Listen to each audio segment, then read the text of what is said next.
પ્રકરણ 5 પાયાના આંકડા સમજીએ। અહીંયા વિદ્યાર્થીઓને બે આકૃતિ દોરી છે, એક ત્રિકોણ છે અને બીજો છે ચતુષ્કોણ। તો ત્રિકોણ દોરવા માટે કેટલા રેખાખંડની જરૂર પડે? 3 રેખાખંડ। ચતુષ્કોણ દોરવા 4 રેખાખંડ। તો આપણને રેખાખંડ વિશેનો ખ્યાલ આવી ગયો। અહીંયા વિદ્યાર્થી મિત્રો બે રેખાખંડ AB અને CD દર્શાવ્યા છે। રેખાખંડ AB અને CD તમે અવલોકન કરશો તો બંને આપણને કેવા દેખાય છે? અવલોકન વડે સરખામણી કરો તો બંને રેખાખંડ સરખા દેખાય છે, પરંતુ ખરેખર સરખા હોતા નથી। તો વિદ્યાર્થી મિત્રો આ બંને રેખાખંડને ટ્રેસિંગ દ્વારા જ્યારે સરખામણી કરીએ તો આ પદ્ધતિ પણ વધુ કઠિન છે। તો સૌથી વધુ સારી પદ્ધતિ કઈ? માપપટ્ટી અને દ્વિભાજક।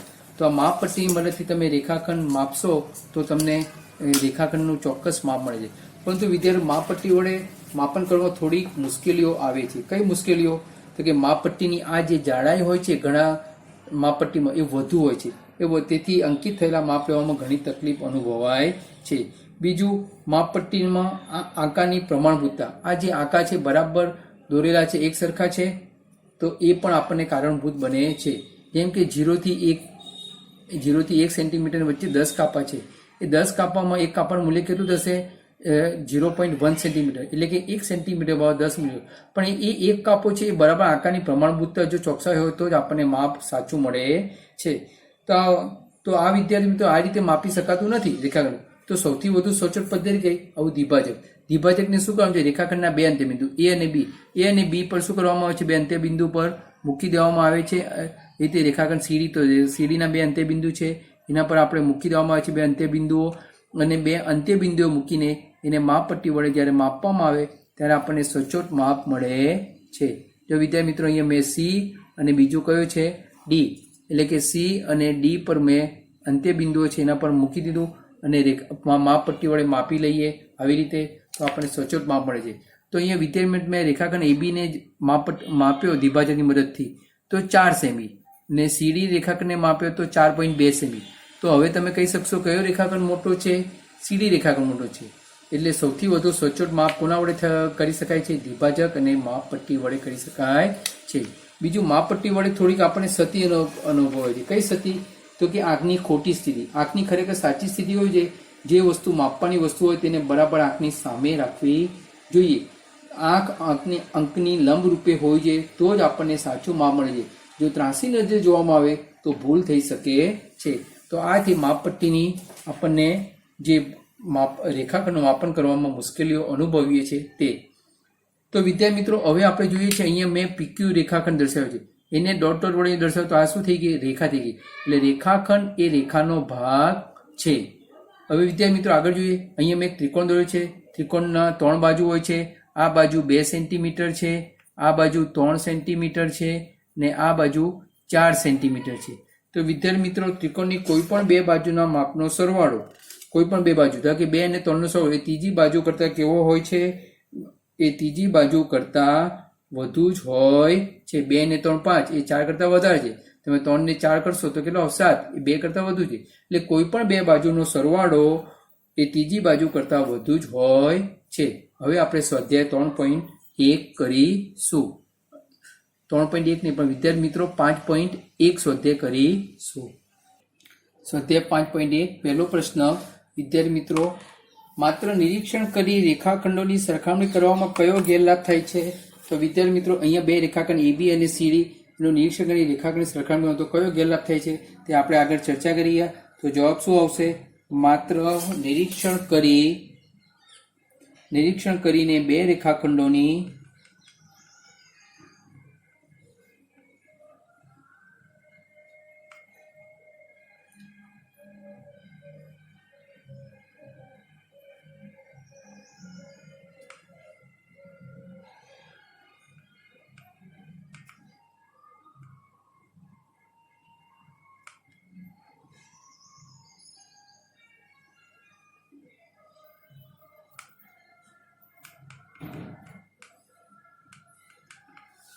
એટલે કે માત્ર નિરીક્ષણ કરી બે રેખાની લંબાઈનું અનુમાન કરવું કેટલી વાર ખોટું પડે છે। તો આપેલી આકૃતિમાં રેખાખંડ AB અને રેખાખંડ CD બંને રેખાની લંબાઈ સરખી છે, પરંતુ ખરેખર બે રેખાની લંબાઈ સરખી નથી।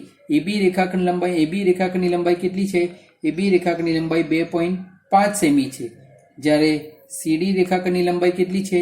CD બરાબર 3 સેન્ટીમીટર છે। તો વિદ્યાર્થી મિત્રો અહીંયા આપણને આનો જવાબ મળી ગયો. હવે પ્રશ્ન 2, રેખાખંડની લંબાઈ માપવા માટે માપપટ્ટી કરતા દ્વિભાજક શા માટે ઉપયોગી છે? આ દ્વિભાજક શા માટે વપરાય છે? તો માપપટ્ટી વડે રેખાખંડની લંબાઈ માપતા કેટલીક વાર પૂરેપૂરું સાચું માપ મેળવી શકાતું નથી. માપપટ્ટી પરના આકારની પ્રમાણભૂતતા. આકારની પ્રમાણભૂતતા એટલે શું? અહીંયા જે આંકા છે, આ આકારની પ્રમાણભૂતતા, પછી માપપટ્ટીની જાડાઈ. એ વિદ્યાર્થી મિત્રો, મારી પાસે બીજી પણ માપપટ્ટી છે, તો આ માપપટ્ટીની જાડાઈ તમે જોશો, તે જાડાઈ આની જાડાઈ કરતાં આની જાડાઈ કેવી છે? વધુ છે. આ બે કારણો માપનની રીતમાં કારણભૂત બને છે. જ્યારે રેખાખંડનું માપન કરવા માટે દ્વિભાજકનો ઉપયોગ કરવો જોઈએ. દ્વિભાજક વડે ચોક્કસ માપ મળે. શા માટે? દ્વિભાજકના બંને પાખ્યામાં શું હોય છે? અણી હોય છે. અણી હોવાને કારણે દ્વિભાજક વડે ચોક્કસ માપ મળે છે. જે રેખાખંડના અંત્યબિંદુ મૂકવામાં આપણને ચોકસાઈ પણ જળવાય. તમે રેખાખંડનું માપન કરવું હોય તો આ રીતે આપણને ચોકસાઈ જળવાય છે. તો આ રીતે પ્રશ્ન 2 પૂર્ણ થયો. હવે પ્રશ્ન 3, કોઈ રેખાખંડ દોરી તેને રેખાખંડ AB કહો. કોઈ બિંદુ C ને રેખાખંડ A અને B વચ્ચે રેખાખંડ AB પર દર્શાવો. AB રેખાખંડ BC રેખાખંડ AC ની લંબાઈ માપો. શું AB બરાબર AC વત્તા CB થાય? તો વિદ્યાર્થી મિત્રો, AB બરાબર આ છે. આ પ્રશ્ન ચિહ્ન આપણે સાબિત કરવાનું છે. તો વિદ્યાર્થી મિત્રો, અહીંયા મેં એક રેખાખંડ AB દોરી કાઢ્યો છે. એની વચ્ચે બિંદુ કયું લીધું? C. બરાબર. તો અહીંયા મેં AB રેખાખંડ કેટલા સેમીનો દોર્યો છે? 5 સેમીનો. તો અહીંયા આપણે લખીએ છીએ કે 5 સેમી લંબાઈનો રેખાખંડ AB દોર્યો છે. AB પર એક જ બિંદુ કયું લીધું છે? C લીધું છે. હવે AB રેખાખંડ, AC રેખાખંડ અને CB રેખાખંડના માપીએ. AB બરાબર કેટલા છે? AB બરાબર 5 સેમી, AC બરાબર 3 સેમી,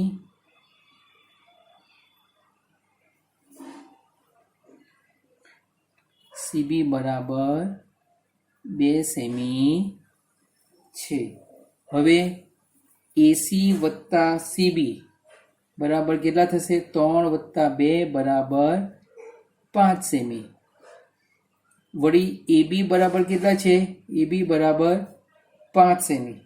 તેથી AB બરાબર AC વત્તા CB. આથી આપણે શું કહી શકીએ? આથી કહી શકાય કે બિંદુ C રેખાખંડ AB ઉપર આવેલું બિંદુ છે. જેથી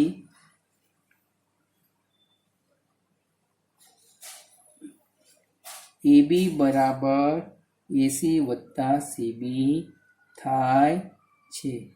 હવે પ્રશ્ન નંબર 4. ચોથો પ્રશ્ન, રેખા પર 3 બિંદુઓ A B C છે.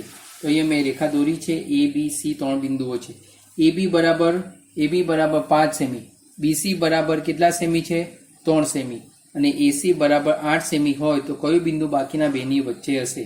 હવે વિદ્યાર્થી મિત્રો, AC રેખાખંડ પર AC રેખાખંડ એટલે A અને C. AC રેખાખંડ ઉપર AB બરાબર 5 સેમી થાય તેવું બિંદુ કયું લીધું આપણે? બિંદુ B લઈએ. બરાબર. હવે BC બરાબર AC માઇનસ AB બરાબર 8 - 5 બરાબર 3 સેમી થાય. તમે આકૃતિને જોશો બરાબર. એ તેથી હવે AB વત્તા BC બરાબર 5 વત્તા 3 બરાબર 8 સેમી. તેથી AB વત્તા BC બરાબર AC. આમ AC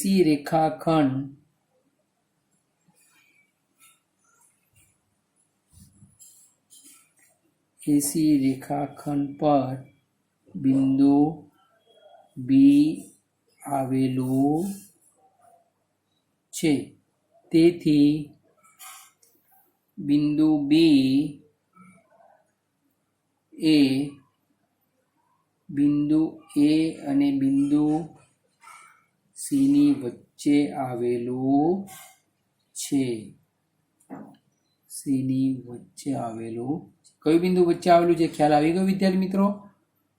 આ રીતે તમારે દાખલો ગણવાનો હોય છે. હવે પ્રશ્ન નંબર 5.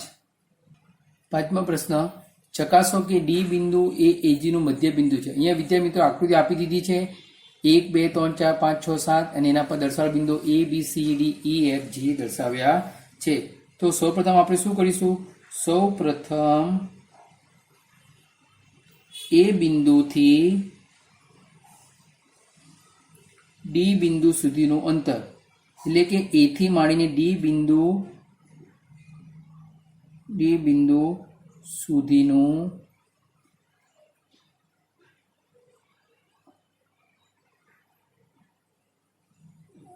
અંતર, એટલે કે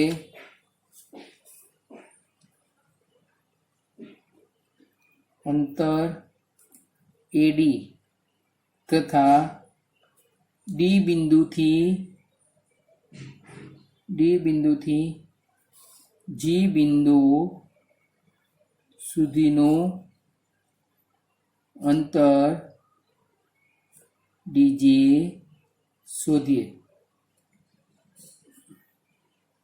આપણને ડી બિંદુ કીધું છે એટલે A થી D અને D થી G એ અંતર શોધીએ. એટલે કે AD બરાબર શું થશે? AB વત્તા BC વત્તા CD, એટલે કે 1 વત્તા 1 વત્તા 1 એટલે કેટલા એકમ થયા?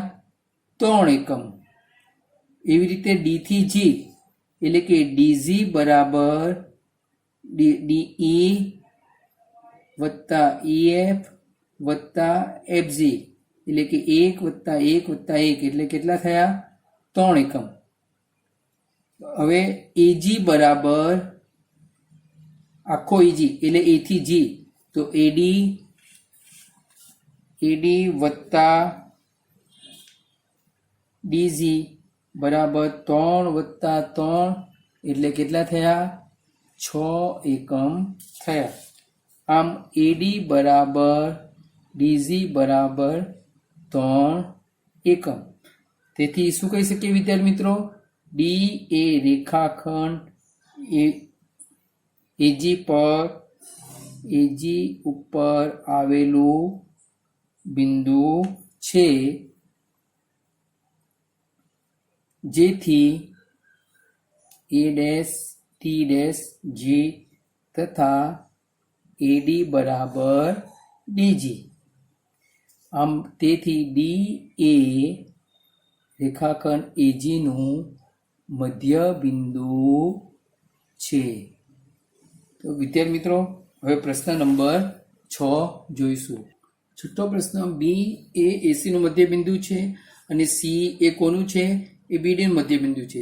ABC અને D એક જ રેખા પર છે. AB બરાબર CD શા માટે કહી શકાય? અહીંયા વિદ્યાર્થી મિત્રો આકૃતિ આપેલી છે. ABC અને D એક જ રેખા પર આવેલા છે અને B કોનું મધ્ય બિંદુ છે? AC નું. અને C કોનું મધ્ય બિંદુ છે? BD નું મધ્ય બિંદુ છે. તો AB બરાબર CD શા માટે કહી શકાય? તો વિદ્યાર્થી મિત્રો આ દાખલો આપણે ગણવા વિશે કહીએ તો અહીંયા બિંદુઓ કયા કયા છે? અહીંયા બિંદુઓ આપણને A B C અને D આપેલા છે. એટલે કે બિંદુઓ A B C અને D એ બી સી અને ડી એક જ રેખા ઉપર આવેલા બિંદુઓ છે. હવે પ્રશ્નમાં આપણે શું આપ્યું છે કે બી એ એસી નો મધ્ય બિંદુ છે. બી એ એસી નો મધ્ય બિંદુ એટલે શું કહી શકાય? આકૃતિમાં તમે જોઈને વિદ્યાર્થી મિત્રો કહી શકશો એ બી બરાબર બીસી, કારણ કે મધ્ય બિંદુ છે અને પરિણામ નંબર 1. વળી આપણે બીજી પણ સૂચના આપી છે સી એ કોનું મધ્ય બિંદુ છે? બીડી નું મધ્ય બિંદુ છે. સી એ બીડી નું મધ્ય બિંદુ છે. તેથી શું કહી શકાશે? બીસી બરાબર સીડી. અને પરિણામ નંબર 2, પરિણામ નંબર 1 અને 2 પરિણામ પરથી શું કહી શકાશે? બંનેની સરખામણી કરો. AB બરાબર BC ને BC બરાબર CD, તો AB બરાબર CD કહી શકાય. તેથી AB બરાબર CD શું કહી શકાશે? AB બરાબર CD, કારણ કે A dash B dash C dash D છે. હવે પ્રશ્ન નંબર 7. પ્રશ્ન 7. 5 ત્રિકોણ દોરી તેમની બાજુઓ માપો. દરેક સ્થિતિમાં ચકાસ્યું કે કોઈ પણ બે બાજુના માપનો સરવાળો હંમેશા ત્રીજી બાજુ કરતાં વધુ જોઈએ. એટલે અહીંયા 5 ત્રિકોણ દોરવા છે. વિદ્યાર્થી મિત્રો, અહીંયા મેં નમૂના માટે 1 ત્રિકોણ દોરી આપ્યો છે, બાકીના 4 તમારે જાતે દોરવાના છે. તો ત્રિકોણ ABC દોર્યો છે. AB નું માપ 3 સેમી, BC 2 સેમી અને 4 સેમી. તો આપણે અહીંયા હવે દાખલો ગણીએ કે અહીંયા મેં શું કર્યું છે? ત્રિકોણ ABC દોર્યો છે. ત્રિકોણ ABC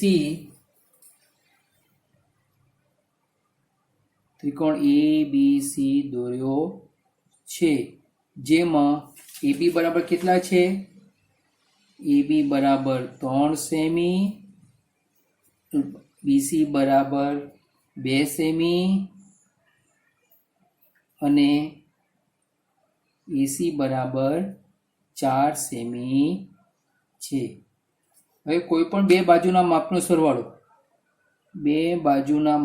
સરવાળો એ શું છે? ત્રીજી બાજુના માપ કરતાં વધારે હોય છે. બે બાજુઓના માપના સરવાળાને ત્રીજી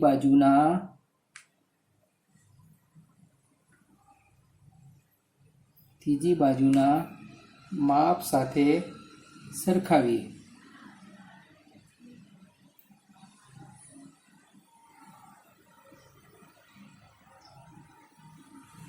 તો AB વત્તા BC એટલે કેટલા આવશે? 3 વત્તા 2 એટલે કે 5 સેમી. જે ત્રીજી બાજુ કઈ છે? AC. જે ત્રીજી બાજુ AC બરાબર 4 સેમી કરતા વધારે છે. એટલે કે AB વત્તા BC AC કરતા મોટા છે. એવું નથી કે આપણે એ જ બાજુ, બીજી પણ કોઈ પણ ગમે તે બાજુ શકાય. તો BC વત્તા AC એટલે કે 2 વત્તા 4 એટલે કેટલા થઈ ગયા? 6 સેમી.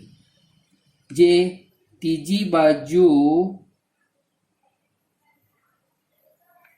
AB બરાબર 3 સેમી કરતા વધારે છે. તેથી શું કહે? એટલે કે BC વત્તા AC is greater than AB. તેથી વિદ્યાર્થી મિત્રો આગળ AB વત્તા AC એટલે કેટલા આવશે? 3 વત્તા 4 બરાબર 7 સેમી. જે ત્રીજી બાજુ BC બરાબર 2 સેમી કરતા વધારે છે.